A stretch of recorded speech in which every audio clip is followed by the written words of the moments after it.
Israel and Iran are on the brink of a big escalation.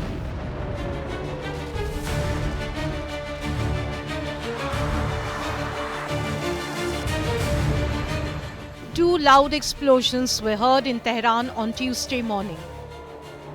Israel has warned that it will attack most significant targets in Tehran today.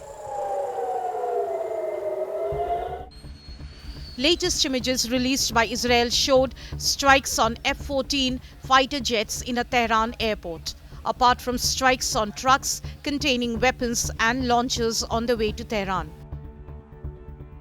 Israel has also asserted that its decision not to target Iran's nuclear facility in Fordo so far does not mean it won't in the future.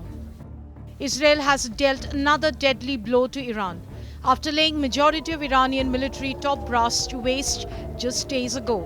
The Israeli Defense Forces eliminated Ali Shadmani, Iran's newly appointed wartime chief of staff.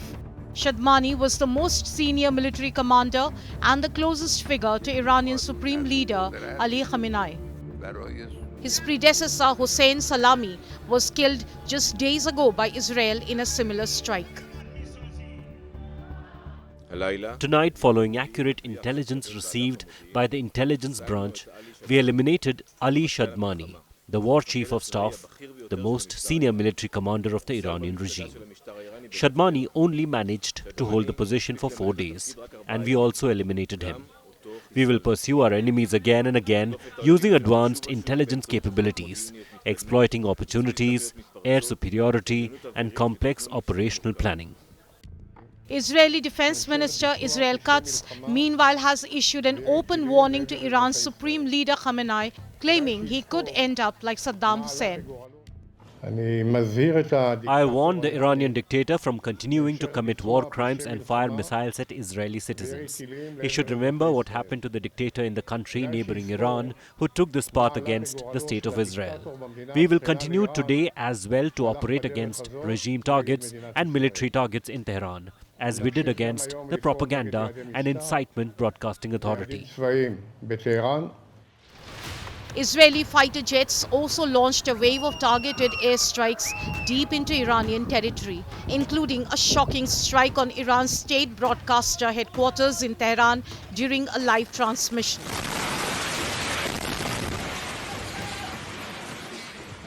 The anchor on air was seen scrambling for cover as fire engulfed the studio. Flames consumed the building and the aftermath was nothing short of catastrophic.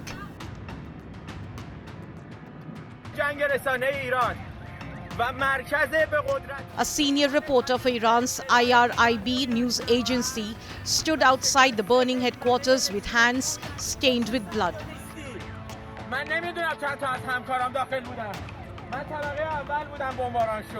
This appalling attack constitutes a blatant war crime and a direct assault on press freedom. The Israeli regime has once again demonstrated that it is the foremost enemy of truth. It holds the disgraceful record of being the world's leading perpetrator of violence against journalists and media professionals. Iran too is hitting back with a wave of ballistic missile strikes on Israel. An Iranian Defense Ministry spokesman has claimed that Israel will be defeated in the coming days.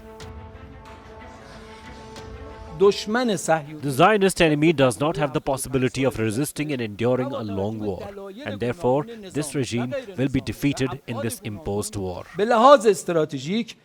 امکان مقاومت و تاب‌آوری یک جنگ طولانی رو نداره.